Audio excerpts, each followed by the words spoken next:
In today's world, especially since COVID, we as business owners, we spend a lot of time on the screen, especially on Zoom, Microsoft Teams, other video conferencing. And can our brains really keep up with this? We've heard of Zoom fatigue.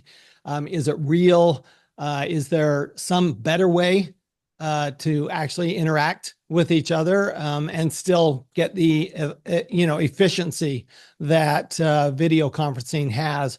Today, we're going to discover just how badly our brains are mismatched with technology, and we're going to find out some things we can do about it, and what we can do to actually be effective using technology and not cause our brains the stress that technology can tend to cause. We have the expert on the subject, Dr. Richard Cytowic, who has written the book, Your Stone Age Brain in the Screen Age. And Richard, it is a delight and a privilege to have you on the Wealth Ability Show. Thank you for coming today. Thank you for having me. It's a great privilege. And if you would, give us a little of your background, because it's pretty impressive. Well, I'm a neurologist and a neuropsychologist, so that is my interest is instead of reflexes and pinpricks and things like multiple sclerosis, I was always interested in what are called higher brain functions. So thinking, memory, mood, attention, all the kinds of things that are important so much today when we're talking about dementia and stress and overload. I mean, that's the subtitle of the book, is Coping with Digital Distractions and Sensory Overload. And you're right in your introduction there that, we can't keep up with what technology is throwing at us. So tell us, just give us a little bit of background. What's causing this overload?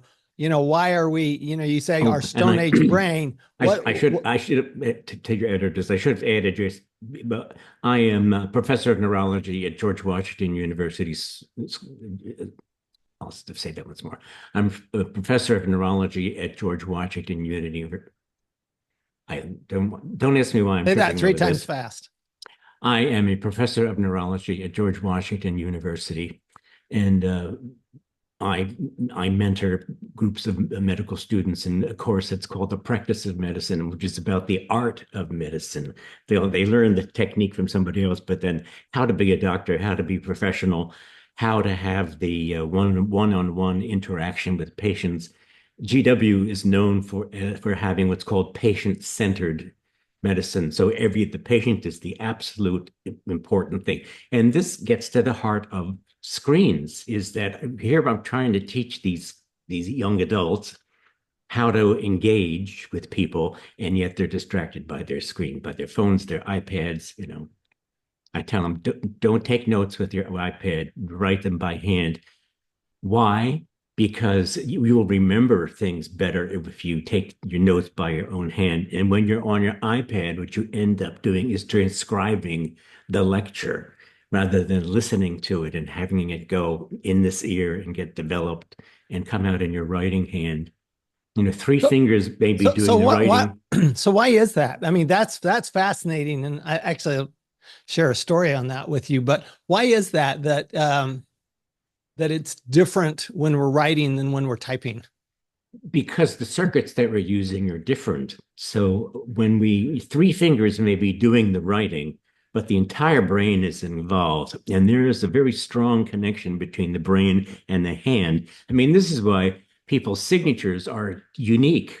And historical signatures, people can say, oh, that's Franklin Roosevelt, that's Adolf Hitler, that's Einstein, because those signatures are so unique and they reflect our personality. And what happens when we intermediate all that with a screen or a keyboard is we're doing a whole different kind of thing. I was once at the Southampton Writers Conference, and Alan Alda used me as an example of a little piece that I wrote. So I read the 2 pages that I had written, and then he said, no, just now tell me the same thing in your own words. And what he was pointing out is what he often discovered on the National Geographic stuff that he hosts, is that when people are just talking, they're using different circuits than when they're either reading something or when they're trying to remember what it is that they've said. Because he said, I would talk to these brilliant scientists, And then as soon as the camera came on, they became like because they're trying to remember what they're supposed to Right. say. Right. And so that just there's this interference here. And so screens are the same sort of way. Screens and keyboards are the same sort of way. So I'm curious. So you're a writer. I So am do you handwrite and then have it typed out, or do you actually use your computer to write? not only do I write it in longhand, I have a collection of lovely fountain pens and different colored inks and heavy bond paper Interesting. because the scratch of that on the pen forces me to slow down. Yeah, I can type a lot faster, but I can't think that fast. And I think better when I'm using my hand. And then I type them up myself. I That's want to have an that's assistant do that. that's Yeah. interesting. So I have to tell you a story. So I was on the plane one time years ago, actually uh, from to or from Washington D.C. And I'm sitting next to this older gentleman, and I'm writing longhand. I'm actually writing. My siblings and I were writing our stories of growing up for my parents' 50th wedding anniversary, Oh, nice. and I'm writing it down. And uh, I noticed that the gentleman next to me is kind of looking over my shoulder, and he says, I appreciate that you're doing that by hand. I said, oh, okay. Yeah. I mean, I like writing by hand. And he goes, and you're a good writer. And I'm going, he goes, and I'm a writer too. It was Daniel Borston, the Oh, Librarian of Congress Librarian that I of was sitting Congress. next Oh my to. God. I'm going, first of all, nice compliment. Thank you very much. But I So he found meant it that your writing was legible and neat it and was nice to legible look at. enough. Well, yes, I print. I don't actually write in longhand, um, just because I can't read my own writing. So I I can't expect anybody else to read it if I can't read it. But I found that very interesting. So that's really interesting. So let's kind of, if we can, why is it, when we think about particularly Zoom? I mean, we're on Zoom right now, Mhm. and it's an amazing technology. Why is it that you say there's such a disconnect, and why do we have this um, distraction and sensory overload when we're on a screen that maybe we wouldn't have when we're in person? Let me preface it by saying something that I think most of your viewers are not going to know. It'll be surprising, is that the brain has a fixed limit of energy available to it. And so no amount of diets, exercise, Sudoku puzzles, or supplements is going to change that whatsoever. And likewise, a pot of coffee and your strongest willpower aren't going to be able to alter that at all. So talking to you one-on-one, I'm using up about half of my available bandwidth. If I try to listen to two people talking at the same time, I've exceeded that. And that's why you can't do it. The brain just is capable. What's the word I want? Not the, what do you call that thing? The narrow roadblock or narrow. So I have the same issues. I have the same challenges. It And comes. me who has such a robust vocabulary, there's I'll think of the word, but anyway, but yeah, but there's this gate that you've got to go through, and it's only so big, and you can't force it open anymore. So now, why is Zoom fatigue is a real thing. Uh, you and I are just one-on-one, so it's pretty easy. But when you add 8 or 10 or 20 people on screen, you don't know where to look. There's two big problems with Zoom. One is the camera is never in the right place. So we're not quite looking at the face of the Right. person that we're trying to look at. And the second is that Zoom and WebEx and other technologies have decided to chop up the audio and video portions as separate channels. And the audio in particular is a low resolution. And so that's why you have skipping and gaps and all that. Now, in a conversation, there are cues as to when you should stop talking, when the other person should start talking, back and forth and all that. And we don't get that on Zoom because of this time lag problem. So that's why Right. people are speaking over one another. And so it's tiring, it's fatiguing to try to listen to all that, to know when to jump in. And of course, the participants, particularly women, are worried about how do I look? Do I have bad hair? And so there's all this anxiety that's been piled up on top of this. So I would suggest that if you can reduce the number of people on a Zoom call to the absolute necessary number, then do that. And if you want to have a big audience who doesn't need to jump in and say anything, have them turn off their video so Oh, it's really? not distracting to the people. So you've got less sensory overload. So even if you're doing one at a time, Yeah. right? So like people are reporting, right? Hmm. One at a time, you would have everybody else not just because we always have them turn off their audio, right? Because Yeah. otherwise you've got distractions from your surroundings, but actually turn off their video. That's Turn a off the really video interesting as well. suggestion. And then they can always, people can always jump in as they do with they unmute themselves and they say, "Oh, Tom, I want to say X, Y, Z," and so they can jump in the conversation. But I think just try to reduce that visual clutter. It helps. So let me ask you the logical follow up on that is it better to not have video on at all? I mean, are you better just doing the audio? I mean, the audio is clearer when you're doing just audio. It seems you lose the visual cues if you don't have the visual, but at the same time, you might not have some of some of those distractive issues. I mean, we're talking now with audio and visual, and it's working okay. But and that's because it's just one-on-one.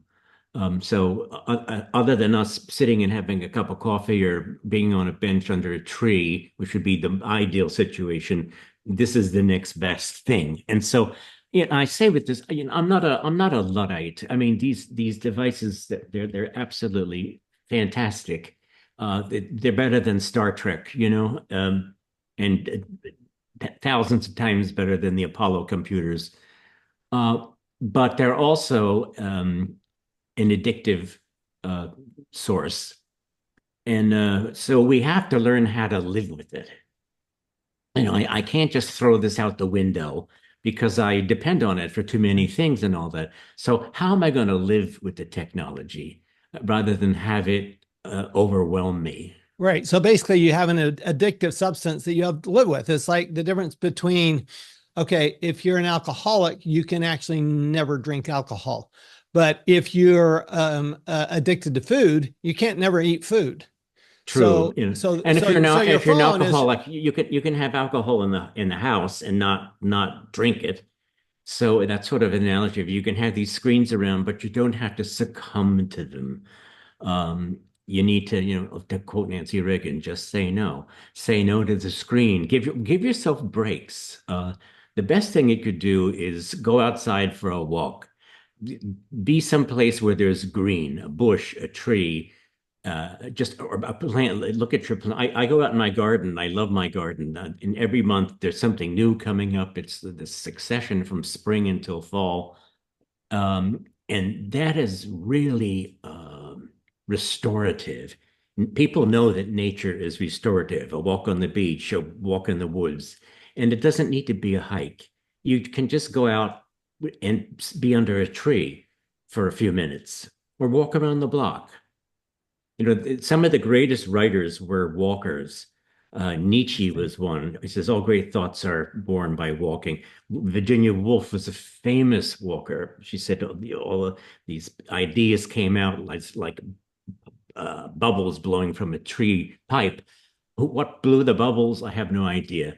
But that's where she would get her plots and her characters by taking these long walks. that's Roger interesting. Rosenblatt is another one who's a famous walker. He's also a kayaker.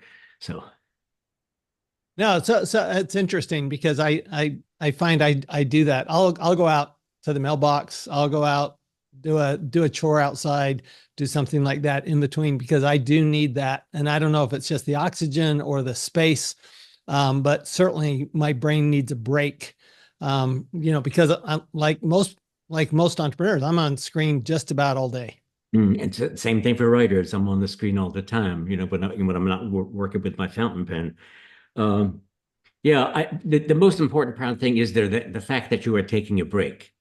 That's number one. And then the second is, trees and plants give out what are called phytochemicals. These are things that affect our mood and our consciousness. We are not aware of them at all, but we're inhaling them, and it's good for you. That's interesting. So yeah, so yes, absolutely go smell the roses because it's like taking a hit of a good phytochemical. That's awesome. So you talk about the role of comparison. And particularly, when you're on Zoom, there's this comparison going on. Uh, can you explain that, what you mean by that, and why that's important to us? Well, I think you're talking about comparison is the basis of all emotions. Right. And yeah, so how am I doing compared to X, Y, and Z? And there's two ways to compare yourself. You can compare yourself up, like, oh, look at him, look at how successful, look at all the money he makes. Oh my God, he's written more books than I have. And you don't feel pretty good when you compare yourself up. But the other way is to compare yourself down, which is, oh, this isn't so bad. My mother's a case in point. When she was 92 years old, she had these really bad varicose veins, and she said, "At least I have legs." She didn't care how unsightly they were. So it's like that's a great example of comparing yourself down. It's like, oh, at least I have legs. I'm not in a wheelchair. I can walk. I can exercise. I can go outside and putter in the garden. Um, so yeah, so comparing things down. And when you're an entrepreneur, I think you want to take an inventory of what's gone right because everybody has had a string of successes. We've all had downtimes when things just don't go well and things fail, but we have to remember that you can't appreciate failure unless you understand success and have a lived success. You can't have an upstate with a downstate and nothing in between. We need both the positive and the negative. And there are parallels in the physical world with this, positive and negative electricity, for example, or batteries. So comparison is an important uh, aspect of all emotion, whether it's good or bad. So how does that function when we're in a like in a video call like that? Do we have this tendency to do this comparison all the time while we're on video? Perhaps we do. Some people more than others. It depends on your level of neurosis and insecurity. I guess step one there would be realizing that this is a situation that's going to make me anxious because I'm going to be comparing myself to how do I look compared to this one? What's my track record compared to this one? And you have to just sort of tamp that down and say, this is not good for my mental health. Let's just focus on what's the subject matter of this Zoom meeting. It's not me comparing myself. It's the topic that we're discussing and focus on that. And what do I know about that? Well, I know a lot about that. So just focus on your strength there and leave the worrying aside because it's not helping. Well, as business owners, that particularly shows up in competition, right? So we've Yeah, got competitors, right? sure. And going, oh, they're doing this, or they're doing that, or they've got this many members, and we've got this many members. How do you And the deal with tendency is how do you deal with that emotion? the tendency is to go on mission creep that, oh, I have to do that Yep. too. And you Right. you expand beyond your abilities, beyond your capacity, and that's setting you up to fail. And so you have to realize, I'm feeling jealous about this. What makes me feel jealous in particular about the situation? Is there anything I can do about it, or can I just let this go and realizing that this is simply a feeling, and feelings aren't facts? We have they have their own logic of their own.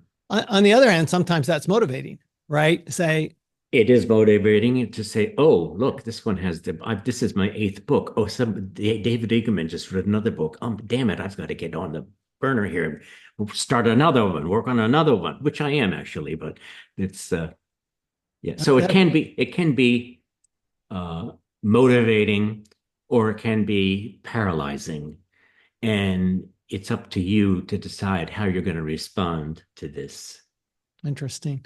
So I want to go back a little bit to Zoom versus in person because there's been so much discussion in the last few years. We've done actually a number of podcasts on, do you go back to the office? What do you go back to the office for? How often do you go back to the office? How often do you have meetings in person versus how often do you communicate? And if I remember right, one of the things you say is that, well, look, maybe phone is better than Zoom. Exactly. Call people on the phone. You get an awful lot done, or you can schedule phone calls. All right, I'm available for phone calls at 3 o'clock every afternoon from 3 to 5. Let's schedule a phone call.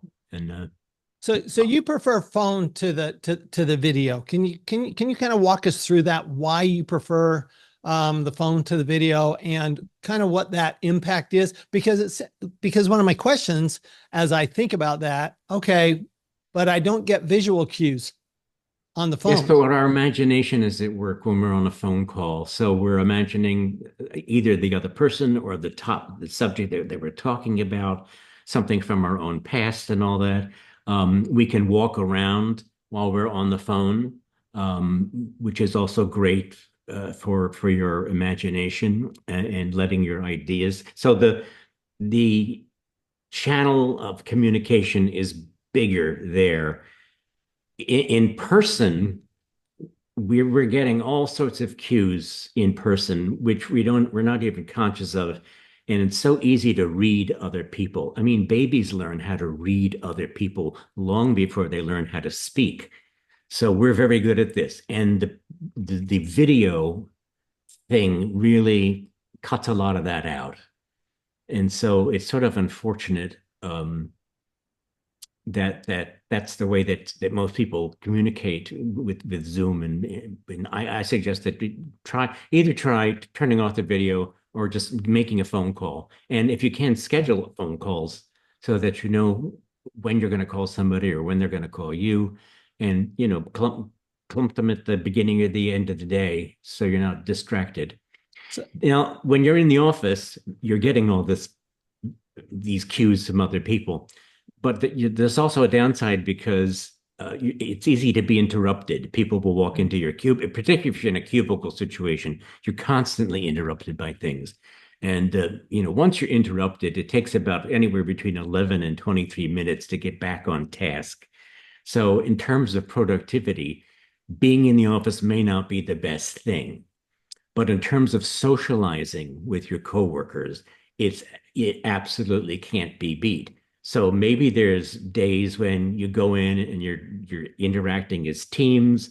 You're not really expected to get task X, Y, and Z done, and then you can go home and you can work in your own space and be more productive that way. I mean, that's a sort of a compromise strategy. right, where you might have one day of the Mhm. week, for example, that everybody comes into the office, and that's when you have your team meetings, and you have smaller team meetings, bigger team meetings, and that's your basically your meeting. The reality is we have that many meetings during the week anyway. You have too many meetings anyway, so you might as well just put them all in one day and cut Yeah, the no, number down. I agree. And here's one thing I've noticed. So I do a lot of teaching and speaking, and what I find is that it's much easier to read energy when I'm in person. I have a Yes. really tough time on a webinar, for example. Hmm. I'll do a webinar, say, with I've got a group of accountants in my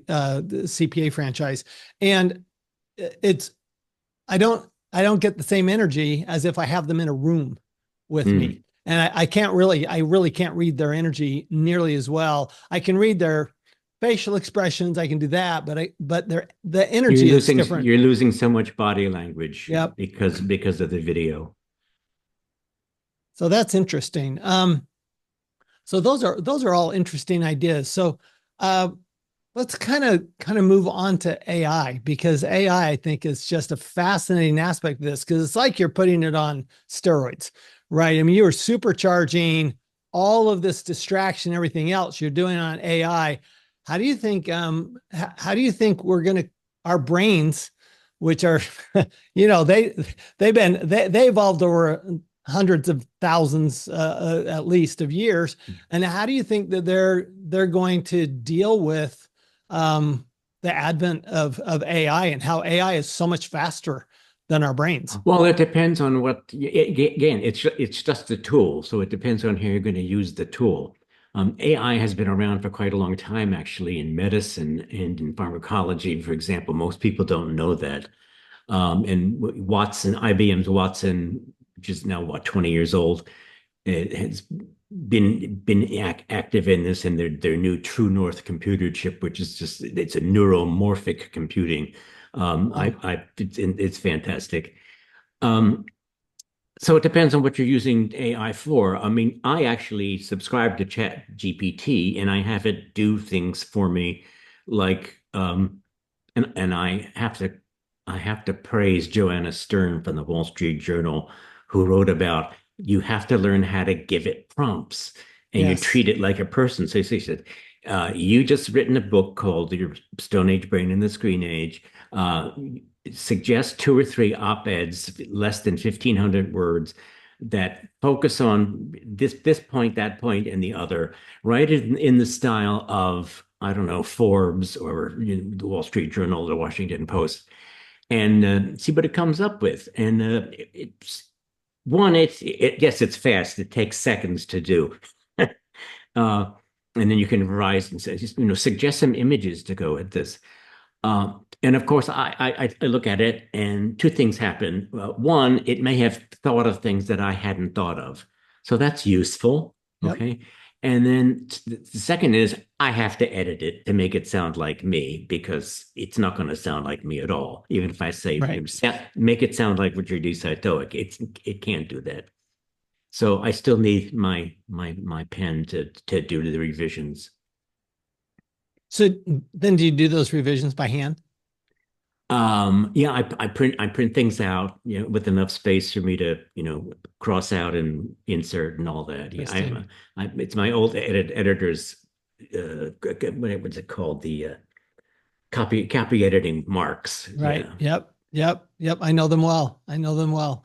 I'm yeah. old enough to remember before we had word processors. Well, Right. I grew up with the typewriter. Exactly. My Smith Corona shines and steams, ingesting reams of Eagle A-Rag content bond. So So one of the things that's fascinating to me, I have children that are millennials and I have grandchildren that are under 10. Um, you don't look and old they enough. have very different that their brains seem to work differently. Certainly the millennials work differently than the baby boomers, Hmm. like us, and they also work differently. My grandkids, their brains work differently than the millennials. So what's the role that technology is playing in that? Well, they're shaping of different cultures by generation. It used to be that we had what I called the march of generations, is that there would be this slow progress, and the older one would teach the younger ones how to go through certain transitions and all that. But now these transitions come so much faster, and yes, they do think differently. So they can't write cursive, they print Right? a bit, and although when you offer them cursive, there's a famous pen store here called Farney's in Washington, D.C. that teaches penmanship classes, and they're always booked all the Interesting. time. Kids want to learn how to do this. There's a place in, I think, Danbury, Connecticut, the Historical Society put out an ad saying we're going to teach handwriting because all their archives are not digitized. They're all in handwriting, Interesting. cursive. So the kids took it and all that, and two brothers, twins, say, "Oh, I think we found a relative from, 1870." They got very excited by this. That's interesting. Um, so let's wrap up with this. Let's look at the energy that is required by technology, and how do we manage that energy? I mean, one thing you mentioned was take a walk, but it does seem like technology takes a lot more energy than when we used to be able to just have a conversation under a tree. True, true. We do, yeah. And we have to factor that into how we structure our day and our lives and what our goals are. This is part of what I say. We have to learn to live with it. And step one is realizing what a strong force it is. All these tech companies, of course, hire reams of psychologists and gamification experts whose job is to get us hooked on their apps as much as possible. And they are much better at distracting us than our poor biological systems are at defending Mm. us against them. So again, defensive posture helps to know that, okay, I'm up against a really strong force here, and I have to be aware of that. Otherwise, I'll just be unaware and be swept away by not realizing what's being done to me. So, and you can get angry about that, or you can say, I'm not going to let it sweep me away. Well, and you've written about this fear of missing my phone, which, uh, like, I'll be in a conference and I'm watching the speaker, right? And the millennial next to me is constantly on his phone, and it's like he can't put it down to listen to the speaker. Yeah, Um, because you can't do two things at once. I mean, this is what the famous Oscar fiasco when they announced the wrong winner for Best Picture, and Andrew Cullinan from Price Waterhouse was tweeting at the time about Emma Stone when he should have been taking the envelope on his side of the stage and discarding it in the trash and queuing up the next one because there's two identical sets on either right. sides of the stage. And so that shows the Interesting. limitations of working memory. Working memory, which is what works between immediate memory and then working memory puts it into long-term storage, it can't handle more than one thing at a time. So if you're asking it to do two things, you get mistakes and errors. So again, So, try not to overload yourself. Realize overload. As far as multitasking goes, even when people are shown how awful they are at it, they insist that they're not, and they insist that they can do it. So I mean, and this is something that the professor at Stanford showed decades ago. People don't believe how bad they are at multitasking. So you'll actually get more work done if you do one thing at a time. I mean, it's the old thing: if you're looking at the mail or a piece of paper, handle it once, take care of it, and put it in your outback box. Don't look at your email and think, oh, I have to answer this, I have to answer that. Just do one thing at a time, get it done with, and move on. so speaking of that, and going back to the Zoom in office, Yeah. out of office, et cetera.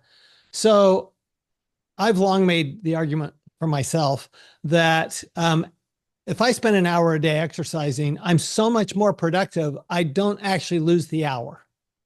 You don't, and also have the benefit of the endorphins that you're secreting during the exercise time that improves your mood, improves your attention, your ability to focus. Yeah, Do you think we have some of that?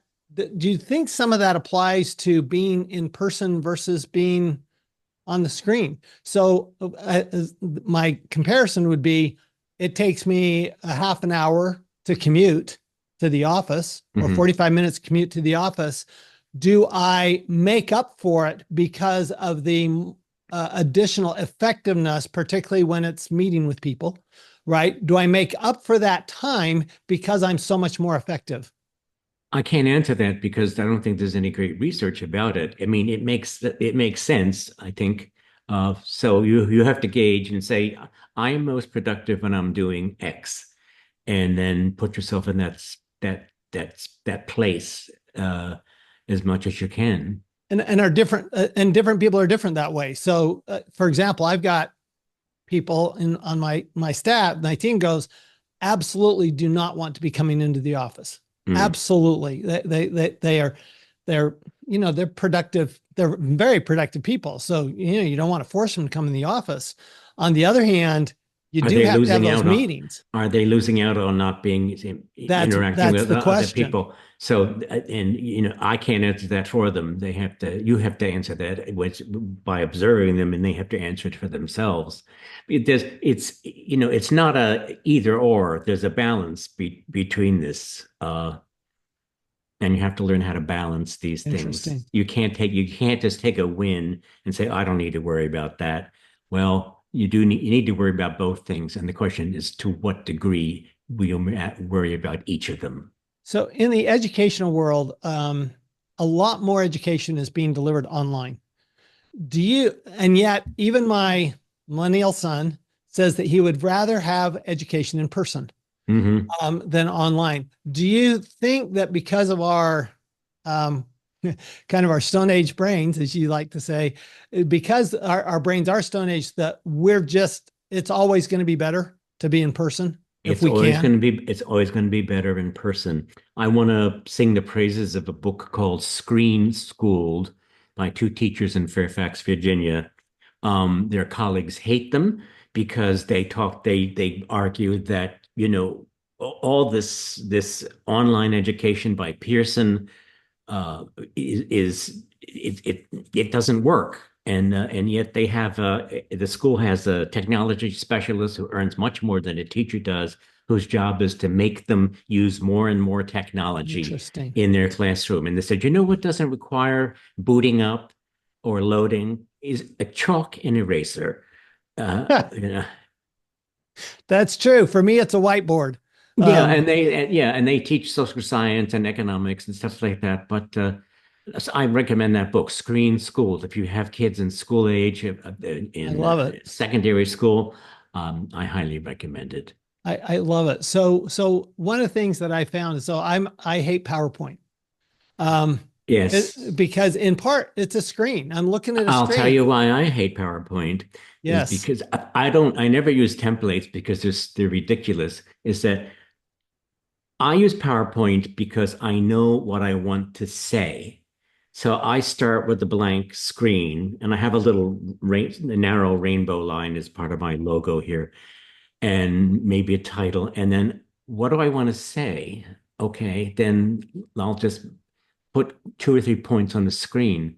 And of course, then when you're giving a PowerPoint presentation, often presenters will read off their Right. slides, which you Right. don't want to do that. You want to talk to the audience and let the slides speak for yourself. And then I have lots of blanks.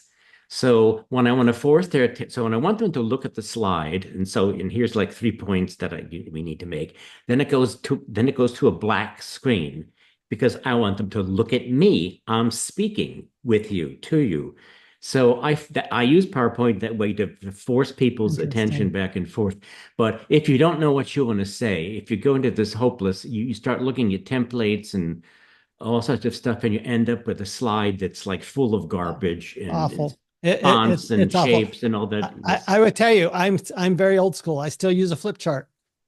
They're And wonderful. Yeah. what I find is that people are always looking at me. If I'm writing something, they're just waiting, and So there's like are anticipation. yours pre-written or you write them No, as you no, no, no. talk? I write them as I You go, and write I them draw as you pictures, go.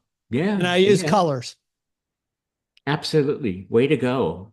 Yeah. And So you can always flip to a blank page to make them look at you. exactly. Exactly. So if Yeah. I want them looking at the page, I leave it there, like because I want them to discuss it, for example. If I want them, if I just wanted me, I just have blank pages there. So So my um, advice to people giving presentations would be, first of all, decide what it is you want to say and do this in the privacy of your own home or office or at your desk and write it out on a pad of paper and all that. A basic sort of, here's what I want to get across. And then learn how to manipulate the attention of your audience so that they're looking at you yep. versus what you want to show them on either on a PowerPoint or a flip chart or blackboard, whiteboard. I love it. So to wrap up here, And thank you. most important, rehearse your There talk you go. in front of a mirror is Yes. best. Yes. So many people never rehearse. Exactly. Being prepared is just the And most don't important thing you can apologize. do. Don't say, "Oh, this is good enough. I've only had time to do this other." You just go in there and say, "I'm going to talk about this." You Yep. go in as an authority. Absolutely. Absolutely. So to wrap up here, thank you so much, Richard, Dr. Richard Cytowic.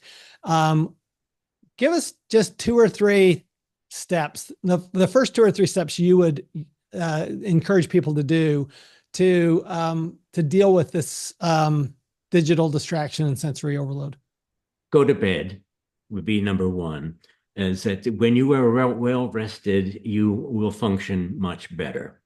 And it's better it's better to go to bed early than stay up late. This is what I tell my students. If you need to do a presentation or something set an alarm clock to get up early in the morning, because the architecture of your sleep, you're going to get more deep sleep, stage 3 and 4, and more REM sleep in the beginning part of the night. So if you stay up late, you're cutting that off from yourself.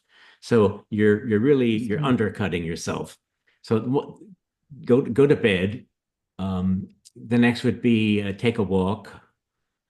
And then 3, don't try to do too much. You have to prioritize. Better to get one thing done than 5 things halfway done. I love it. And people will love you for it. And you will project a sense of calm and assurance. I mean, that's what you want to have people, react to, is like, oh boy, Joe is really, he's great at this. Yeah. And he's so even keeled. Yeah. That's awesome. Even if you thrive on energy, you Right. can come across as even keeled, and unflappable. I love it. I love it. So the book is Your Stone Age Brain in the Screen Age, Coping with Digital Distraction and Sensory Overload. Our guest has been Dr. Richard Cytowic from George Washington University of Medicine. And Richard, thanks so much. And if you could, tell us where we could find more about your work, because it's very impressive. Well, just Google me, Cytowic, Cytowic. Google me, you'll see all my books. I've got a column in Psychology Today. I write book reviews at the New York Journal of Books. And of course, my website, cytowic.net. Awesome. So, thanks everyone also for listening. Again, Richard Cytowic, Your Stone Age Brain in the Screen Age. This is such critical information for you, for your business, for your children, your grandchildren, and this is why sanity. And for your sanity. Thank you very much. And this is why we talk about things like this on the Wealthability Show, is because when we have more energy, we go to sleep, go to bed. I love that advice. I always find I'm so much better early in the morning. And we have the energy, we're focused, we're doing better, we're able to do more, we're able to be more productive, and we're always going to make way more money and pay way less tax. Mm-hmm. We'll see everyone next time. Love to get rich. Okay. There you go. Thank you, Richard. This podcast is a presentation of Rich Dad Media Network.